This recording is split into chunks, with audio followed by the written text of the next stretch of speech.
Ukraine has imposed a package of personal sanctions against the president of Belarus, Alexander Lukashenko. This was announced by the president of Ukraine, Volodymyr Zelensky. Sanctions against the Belarusian leader are being imposed for his active support of Russia in the war against Ukraine.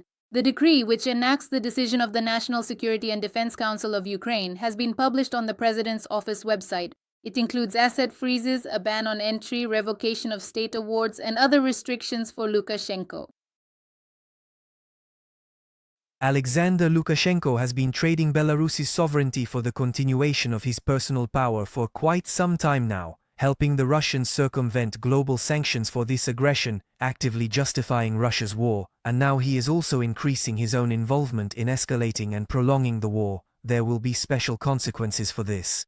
As Volodymyr Zelensky stated, in the second half of 2025, the Russians deployed a system of relay stations on the territory of Belarus to control strike drones, which increased the aggressor country's army's ability to launch attacks on the northern regions of Ukraine.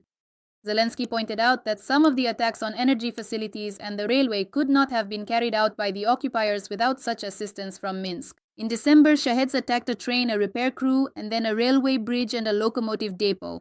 As military blogger and electronic warfare expert Sergei Flesh wrote, all these attacks, enabled by relay stations in Belarus, target the Kyiv railway line. The enemy's goal is to halt logistics between Ukraine and Poland. In addition, according to the president of Ukraine, about 3,000 Belarusian enterprises supply equipment and parts for missile production, including for Oreshnik, and Lukashenko has ensured its deployment on the territory of Belarus, which threatens not only Ukrainians but also residents of Europe, as stated in the president's post. We will work with our partners so that this has a global effect, Zelensky wrote.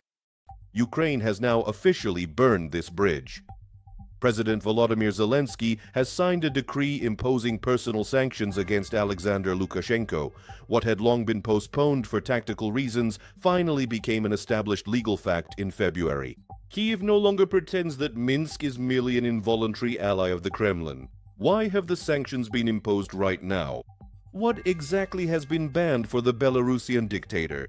And how will this step change the security situation on Ukraine's northern borders? Right now, we'll break down the exclusive details from Glavred's new in-depth report. Watch until the end. We will explain why this decision actually has much deeper consequences than just the act of freezing accounts. Let's get started. And there's more information in our report. My name is Yevhen Sirov. This is the Glavred channel. Subscribe and hit like. Let's begin. As reported by Glavred, the decision of the National Security and Defense Council is based on indisputable evidence of direct support for Russian aggression during 2024 to 2025. This concerns not only the provision of airfields and training grounds, but also the supply of Belarusian ammunition and the repair of Russian armored vehicles at Belarusian defense industry enterprises. According to sources, the last straw was intelligence data about the preparation of a new joint military group to put pressure on northern Ukraine. The imposition of sanctions is a clear signal to Kyiv. Responsibility for the war lies not only with Moscow. Lukashenko has been officially recognized as an accomplice of the aggressor, which removes any moral and political barriers for the international community to exert pressure on his regime. The sanctions package against Lukashenko is as tough as possible. According to the report, it includes a complete freeze of assets on Ukrainian territory should any be discovered through front persons or shell companies.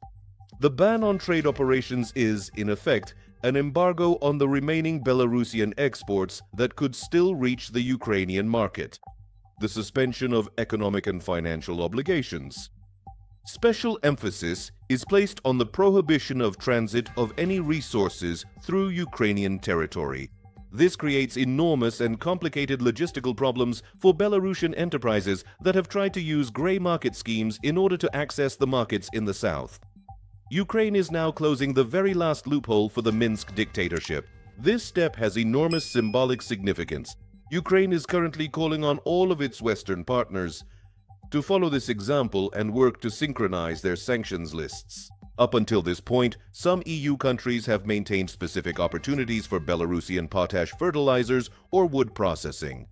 In the hope of a softening of Minsk's position, Kyiv is, in effect, declaring Lukashenko illegitimate not only because of the 2020 elections, but also due to the war crimes committed from 2022 to 2026. This strengthens the position of the Belarusian Democratic Forces and makes any behind-the-scenes negotiations between the West and Lukashenko toxic and impossible. Now the fate of the Minsk regime is inextricably linked to the fate of the Kremlin. Sanctions against Lukashenko are an acknowledgement of reality. Ukraine no longer believes in peaceful coexistence with a dictator who has betrayed his neighbors. This decision strengthens our security and clears the legal field of questionable ties.